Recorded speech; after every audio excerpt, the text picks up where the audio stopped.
Welcome to Man Does Tech, where I solve the problems you didn't even know you had. You'll begin by confirming essentials. Make sure you're signed into the correct Apple ID and that the iCloud backup you intend to restore is recent. Once done, power on the new phone and follow the on-screen setup until you reach apps and data. Make sure the phone is connected to a stable Wi-Fi network and plugged into power. Restoring large backups needs reliability.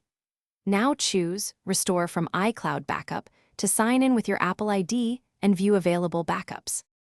After signing in, you'll see a list of backups.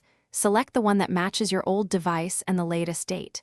You'll be prompted to enter Apple ID and possibly device passcodes. This verifies purchases and encrypted data like health. Once you tap Restore, core settings and photos begin downloading immediately, but apps and media download afterward.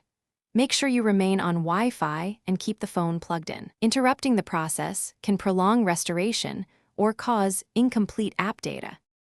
When status shows complete, you still may see apps installing in the background. Give it time and avoid force closing.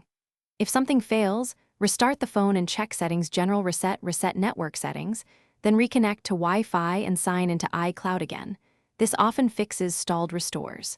Make sure your iCloud storage hasn't been exceeded, because insufficient space or weak Wi-Fi are the most common causes of partial restores. If problems persist, try restoring from a different backup or contact Apple support. Thanks for watching. If you found this helpful, don't forget to like and subscribe.